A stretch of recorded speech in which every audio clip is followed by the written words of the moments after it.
Bonjour, donc je suis François Veillerette, le porte-parole de cette association Génération Future. Je suis aussi le président de Pan Europe. Et localement, j'ai aussi un mandat régional en région où je m'occupe d'environnement. Et en Picardie, dans le nord de la France, on a pu travailler aussi à essayer de réduire les pesticides. Donc, je vais vous parler aujourd'hui de ce qui s'est fait en France dans un certain nombre de villes pour réduire l'usage des pesticides, et aussi des nouvelles lois qui en France vont, je l'espère, conduire progressivement à réduire ou à supprimer complètement l'usage des pesticides dans les espaces verts de nos villes. Alors, il y a déjà plus de 10 ans, 15 ans, un certain nombre de villes, un certain nombre de départements, un certain nombre de régions ont commencé à réduire l'usage des pesticides ou à le supprimer. Alors déjà, dans la région de Bretagne, à Rennes, on a vu un groupe de villes dans la communauté urbaine de Rennes diminuer, puis progressivement supprimer l'usage des pesticides. Dans la région parisienne aussi, un certain nombre de villes, comme la ville prestigieuse de Versailles, c'est là où les rois de France ont leur château, avaient leur château. Progressivement, donc on est passé dans cette ville aussi à une politique sans désherbant, sans herbicide. De nombreuses villes, je ne vais pas toutes les citer, hein, vous les avez sur la diapositive, ont commencé ces politiques il y a déjà 10 ou 15 ans. Les départements aussi ont commencé, comme l'Isère, comme la Côte d'Or, qui a arrêté d'utiliser des désherbants sur le bord des routes. Et de nombreuses régions ont maintenant des chartes spéciales dans lesquelles les communes qui s'inscrivent s'engagent à réduire et à aller vers une politique zéro pesticide sur leur espace. Souvent, les communes s'engagent à différents niveaux, soit simplement la réduction des pesticides, soit un engagement pour supprimer complètement l'usage des pesticides. Alors, j'ai choisi de vous présenter un exemple de ce qu'a fait une ville qui est allée très loin, de comment ils ont fait pour progresser et au fil des années supprimer complètement l'usage des pesticides. J'ai choisi de vous présenter la ville de Rennes en région Bretagne, en France, dans l'Ouest. Ça a commencé là-bas il y a presque 20 ans, leur travail pour réduire, diminuer et supprimer l'usage des pesticides. Ça a commencé par un diagnostic au niveau du territoire dans lequel les élus ont quand même réalisé qu'il y avait un danger pour l'environnement et pour la santé, potentiellement, à l'utilisation des pesticides, qu'il y avait un problème spécifique sur les surfaces imperméables, puisque les 2/3 des pesticides étaient utilisés sur des surfaces plus ou moins imperméables, et donc il y avait un problème de ruissellement, de lessivage de ces pesticides qui conduisait à une pollution des eaux, qui était très problématique en Bretagne. Pour information, en Bretagne, il y a aussi beaucoup d'élevage de porcs, donc il y a déjà des problèmes de pollution des eaux par les nitrates. Donc si on rajoute des problèmes de pollution des eaux par les pesticides, y compris utilisés dans les villes, ça devenait complètement ingérable. Donc ils ont décidé de se mettre en route pour faire des évaluations des situations dans leur ville et dans la communauté urbaine de Rennes. Et ils ont commencé à essayer, toutes ces villes autour de Rennes, de réduire l'usage des pesticides entre 96 et 99. Donc ça a créé une nouvelle dynamique et on a vu déjà des progrès rapides, vous voyez, entre les colonnes en clair et les colonnes en rouge. En 3 ans, on voit déjà qu'il y a eu, pour certaines substances actives, une forte diminution. Et au total, déjà en 3 années, entre 96 et 99, ils ont diminué de 44% l'usage des pesticides en moyenne. Mais pour eux, ce n'était pas assez, ils ont voulu aller plus loin. Et donc, ils se sont engagés dans un suivi de leur plan. Tous les ans, ils se réunissaient dans un forum pour essayer de trouver donc, des voies pour encore réduire les pesticides. Et ils se sont finalement, dès 1999, ils ont réalisé qu'il fallait qu'ils repensent complètement leur politique, aller plus loin que simplement essayer de réduire l'usage des pesticides sans repenser une politique par rapport aux plantes, à la place de la plante dans les villes. Et donc ils ont décidé qu'il fallait de toute façon limiter le désherbage. Qu'il n'y avait pas, si on voulait garder désherber aussi fortement qu'en utilisant la chimie, ce n'était pas possible. Donc il fallait repenser ça. Ils ont aussi réalisé qu'il fallait qu'ils apprennent à vivre avec les plantes spontanées, qu'on appelle à tort les mauvaises herbes. Pourquoi sont-elles mauvaises? On peut se poser la question. Donc, parfois, dans plein d'endroits dans la ville, ils ont réalisé qu'on pouvait vivre avec les plantes qui poussaient et que c'était, dans plein d'endroits, pas un problème. Pas un problème partout, mais ils ont réalisé aussi qu'on ne pouvait pas avoir les mêmes objectifs dans tous les endroits de la ville. Effectivement, dans un cimetière ou peut-être sur le town hall, devant la mairie, l'objectif de contrôle des herbes n'est pas le même que sur le bord d'une route ou juste à l'extérieur de la ville. Donc c'est à partir de ce constat qu'ils ont travaillé sur ce qu'on appelle la gestion différenciée des espaces verts. On ne peut pas avoir les mêmes objectifs de contrôle des plantes spontanées dans tous les endroits de la ville. Et donc, ça veut dire qu'on sera obligé de définir des objectifs et des techniques différentes selon les endroits dans lesquels on se situe dans la ville. Vous voyez, ils ont mis donc des étiquettes de couleurs différentes selon les places et les objectifs qui se fixent. Alors, les techniques classiques ont été déployées à Rennes, bon, comme ailleurs, hein, au premier rang desquelles toutes les techniques de paillage, soit par des écorces, de la paille, des paillettes, des sous-produits de l'agriculture divers et variés pour étouffer les plantes. Vous voyez, ça fait des jolis massifs, mais les herbes spontanées ne poussent pas à travers. Des paillages parfois moins jolis, moins naturels ont aussi été employés, hein, des paillages synthétiques, souvent recouverts avec du sable pour cacher l'aspect plastique, mais ça fait partie des techniques employées. Souvent aussi, les plantes elles-mêmes ont été utilisées pour couvrir le sol. Plutôt qu'essayer de contrôler, d'empêcher toute plante de pousser, il y a une technique qui est intelligente, c'est de mettre des plantes qui vont avoir tendance à couvrir le sol, à ne pas pousser en hauteur, mais à empêcher les autres plantes de pousser. Ce sont des plantes qui peuvent être, vous voyez, très, très jolies en plus, et décorer agréablement les parterres. Ça, c'était largement utilisé pour contrôler effectivement ces espaces. Même au pied des arbres, avec des petits massifs finalement de plantes couvre-sol au pied des arbres. Donc l'idée, là, vous voyez qu'il y a eu un changement de paradigme, un changement de façon de penser. Plutôt que vouloir tuer les herbes, s'en débarrasser, l'idée c'est de dire on va les contrôler en mettant des plantes qu'on contrôle et qui peuvent ne pas devenir envahissantes et qui peuvent même valoriser le paysage urbain. Alors il y a aussi du désherbage qui reste dans certains endroits, notamment dans les allées, au bord des voies de communication, où là, différentes techniques de désherbage sont employées, soit désherbage thermique à la vapeur, désherbage mécanique. Parfois, on laisse les herbes pousser parce que ce sont des espaces qui sont naturels. Et en ville aussi, on peut avoir des espaces naturels dans lesquels les herbes poussent. Ce n'est pas un problème. Dans les routes ou sur les rues, effectivement, on peut aussi employer les mêmes techniques de désherbage. Ou alors, on peut aussi employer du désherbage manuel, par exemple, parfois dans des endroits difficiles, il y a des gens qui passent en travaillant à la main, ou alors qui laissent pousser les plantes. Et d'ailleurs, à Rennes, ils avaient organisé un concours annuel des plus belles plantes spontanées. C'est-à-dire que ce qu'on considérait avant comme être des mauvaises herbes, les gens le laissaient pousser le long sur le trottoir, devant chez eux, et il y avait des fleurs sauvages qui poussaient là, magnifiques. Et voilà, c'est une manière aussi de changer la mentalité, et plutôt que vouloir tuer à tout prix les mauvaises herbes, de les valoriser en les contrôlant, mais pour ce qu'elles avaient de joli et ce qu'elles apportaient d'éléments naturels tout à fait esthétiques dans les rues. Alors ça ne s'est pas fait non plus tout seul, il a fallu avoir l'adhésion des citoyens, puisque dans bien des endroits, on entend nous toujours la même réaction. Les gens ont été habitués, avec le contrôle chimique des herbes dans les villes, à identifier l'absence d'herbes avec la propreté. Et quand on arrête de désherber chimiquement, spontanément, la réaction des citoyens, souvent, c'est de dire « c'est sale ».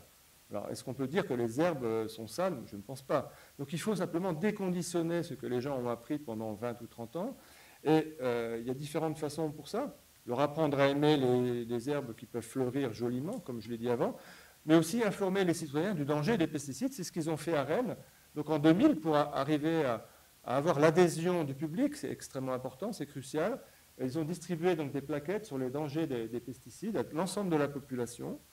Et ils ont également distribué un petit livret pour les jardiniers, pour leur apprendre eux aussi à jardiner sans pesticides. L'idée, c'était d'avoir un impact le plus fort possible. Alors, la commune, la ville, les villages de l'agglomération arrêtaient d'employer des herbicides sur la voie publique, mais en même temps, il fallait que les jardiniers fassent la même chose, sinon les impacts positifs auraient été réduits. Donc en même temps, une information des jardiniers. Donc une démarche globale d'information de l'ensemble du public, avec des réponses pratiques aux questions des jardiniers, qui aussi parfois étaient complètement conditionnés depuis très longtemps à utiliser les pesticides.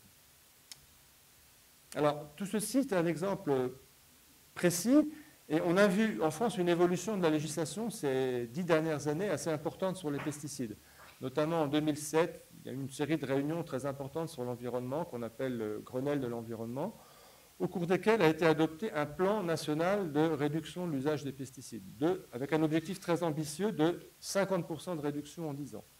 Alors malheureusement, pour l'instant, ce plan est un échec, parce que globalement, l'agriculture n'adhère pas, le monde agricole n'adhère pas assez fort aux objectifs du plan, et pour l'instant, on ne réduit pas les pesticides en agriculture, mais il y a un endroit où la politique de réduction de l'usage des pesticides a été un vrai succès, c'est dans tout ce qui est usage non agricole des pesticides, soit par les jardiniers, soit par les villes et les collectivités territoriales. Et après une première phase dans laquelle le ministère de l'Environnement a passé des espèces de conventions avec les associations de jardiniers, avec les associations de professionnels qui utilisent les pesticides pour le compte des collectivités locales, on a vu des changements dans la loi arriver, avec notamment une première étape en 2011, où déjà certains pesticides présentant des caractères de dangerosité pour la santé spécifiques, soit par rapport au cancer, soit par rapport à des problèmes de malformation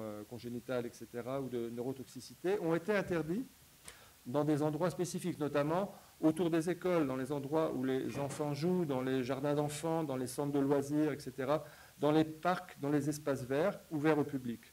Donc ça, c'était déjà un premier pas, une interdiction partielle, et également une interdiction d'utiliser ces mêmes pesticides à moins de 50 mètres de certains lieux accueillant un public aussi fragile, notamment les hôpitaux ou tous les centres de soins accueillant un public malade. Donc ça, c'était déjà une première étape. On a vu ensuite une étape très importante qui est une mission d'enquête parlementaire, travailler pendant 1 an sur la question des pesticides et de la santé, avec des députés et avec des sénateurs. Et cette mission d'enquête comportait des élus de tous les bords politiques, de droite, de gauche, des écologistes, des gens du centre, enfin, partout. Et finalement, à force de travailler ensemble pendant 1 an, au début, ils avaient, comme souvent, des postures un peu politiciennes, partisanes, mais au bout d'1 an, pendant lequel ils ont auditionné l'ensemble des acteurs, ils ont appris aussi à se connaître et à connaître la problématique. L'ensemble de ces élus, finalement, a identifié les vrais problèmes liés à l'usage des pesticides, les conséquences environnementales et les conséquences sanitaires. Et ils ont produit un rapport extrêmement fort, extrêmement utile, vous allez le voir par la suite, notamment pour ce qui nous concerne aujourd'hui, parce qu'ils ont fait une série de recommandations, parmi lesquelles 2 recommandations extrêmement importantes. Ils avaient prévu donc qu'à terme, il faudrait interdire la vente des pesticides dans les supermarchés pour les jardiniers, donc pas de vente sans conseil. Et surtout, pour ce qui nous concerne aujourd'hui, qu'il fallait mettre en place au niveau des collectivités locales des encouragements à supprimer complètement l'usage des pesticides dans les collectivités locales en 5 ans. Donc ça, c'était une recommandation d'une mission parlementaire officielle comportant des sénateurs et des députés de tous les bords politiques. Donc ce rapport est extrêmement important parce qu'il a servi par la suite à une évolution de la législation que je vais vous présenter maintenant. Et notamment un de ces sénateurs, le sénateur Joël Labbé, qui vient justement de la région Bretagne, où il y a la ville de Rennes que je vous ai montré en exemple, une région très impactée par les pollutions, notamment d'origine agricole, a proposé une loi très intéressante, avec 2 articles, une loi très courte, 2 articles. Premier article dit qu'il était dorénavant interdit pour les collectivités locales ou les personnes morales publiques d'utiliser ou de faire utiliser par des prestataires des pesticides pour l'entretien des espaces verts, etc., relevant de leurs compétences accessibles au public, avec une exemption pour les produits de biocontrôle, les produits à faible risque au sens de la réglementation européenne et les produits agréés en agriculture biologique.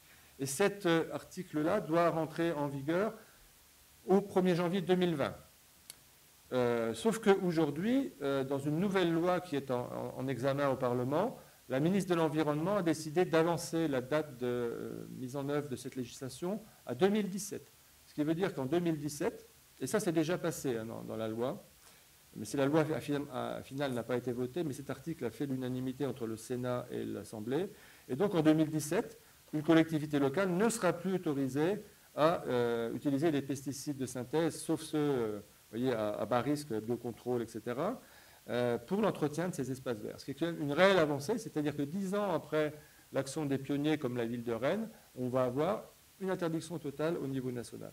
La deuxième avancée, c'est qu'effectivement la mise en marché et la vente des produits pesticides pour les jardiniers amateurs serait, elle, interdite en 2022, ce qui paraît un peu loin, mais bon, il y a eu un trade-off avec l'industrie, il fallait discuter et trouver une majorité au Parlement sur les différents bancs de l'Assemblée, donc il a fallu négocier des dates. Et on espère que cette date sera aussi avancée. Donc vous voyez, c'est une avancée considérable pour nous, et on peut dire bien joué, monsieur le sénateur. Il a fait vraiment avancer les choses grâce à la mission d'enquête parlementaire dans laquelle il a su finalement trouver une majorité sur tous les bancs des assemblées, d'un côté à l'autre de l'hémicycle, parce qu'il en a fait une question de santé publique qui transcende les clivages partisans.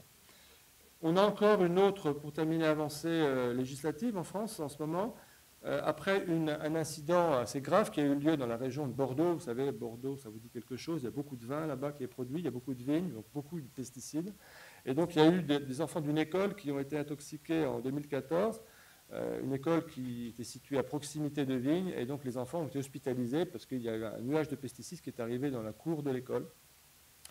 Et donc suite à cet incident qui a fait beaucoup de bruit au niveau national, dans le cadre d'une discussion sur la loi d'avenir pour l'agriculture, l'année dernière, un article a été adopté qui prescrit d'utiliser des techniques spéciales pour l'agriculture à proximité des écoles. C'est-à-dire que même en agriculture, maintenant, on va devoir non pas réduire, mais employer des techniques un peu plus propres pour l'usage des pesticides, ce qui est aussi un progrès en termes de protection de l'environnement. Alors, tout ceci, bien sûr, n'est possible aussi que parce qu'il y a une action assez forte maintenant des associations, des citoyens, de différents collectifs organisés qui poussent les élus à prendre en compte cette question-là comme une question majeure de santé publique et d'environnement. Et on voit des groupes dans des régions, là c'est dans les Pyrénées, qui font des sites internet, ils font des questionnaires et ils monitorent la politique des différentes communes, des différents villages par rapport à l'usage des pesticides. Et ceux qui sont les communes, les villes, les villages qui n'utilisent plus de pesticides sont mis en valeur sur différents sites internet. Et on a même avec d'autres associations au niveau national, cette fois-ci avec mon association Génération Future, lancé une campagne spécifique dans laquelle on demande aux citoyens de contacter leur maire, le maire de leur commune, pour lui demander de passer au zéro pesticide, mais également pour lui faire remplir un questionnaire. Et après, c'est cette campagne-là, sur ces sites internet-là, on fait apparaître la politique des villes et des villages. Donc ça met une certaine pression sur les élus locaux, parce que les bons acteurs apparaissent très valorisés. Ceux qui ne font pas d'efforts sont plutôt moins valorisés, ils apparaissent en général plutôt en rouge. Et voilà, ça pointe les gens qui font des efforts, ça leur donne une meilleure image. Donc c'est une politique, voilà, vous avez des exemples, on met des notes, vous voyez, aux différentes villes en fonction des réponses qu'on a, ce qui permet de donner soit des green lights, soit des red lights aux différentes communes. Et c'est une campagne qui est reprise par la presse. Alors, on ne fait pas que de pointer les gens qui font moins d'efforts, on récompense aussi les communes, les villes qui font le plus d'efforts. Et maintenant, depuis cette année, on organise un concours au niveau donc, national avec un questionnaire qui est envoyé à toutes les communes de France, 36 000 villes et villages qui reçoivent le questionnaire. Un certain nombre répondent et on fait un classement en fonction, avec différentes catégories, en fonction de la taille du village ou de la ville. On ne va pas mettre Paris et ma petite commune dans la même catégorie. Et donc, on a organisé cette année une cérémonie de remise de pancartes, etc., et de diplômes pour récompenser les meilleures villes avec un classement national. Donc, on espère créer une certaine émulation et valoriser les communes qui font le plus d'efforts pour réduire les pesticides, sachant que maintenant, ils savent qu'aujourd'hui, c'est un engagement volontaire, mais dans 2 ans, ils seront obligés de le faire, parce que la loi les obligera à arrêter l'usage des pesticides dans les espaces verts. Et on espère aussi si la ministre arrive à faire passer son amendement, ce qui devrait se faire, sur l'ensemble de la voirie, c'est-à-dire les routes et bordures de routes et trottoirs. Donc voilà, ça c'est l'aspect positif dans lequel on encourage les villes à avancer. Vous pourrez trouver plus d'informations sur nos sites. Si vous avez des questions à nous poser, vous avez un certain nombre d'emails auxquels vous pouvez envoyer vos questions. On sera heureux de pouvoir vous donner plus de détails sur la situation en France et les efforts que les ONG ensemble font pour accélérer la transition vers le zéro pesticide dans les domaines des villes et des villages dans notre pays. Voilà, merci.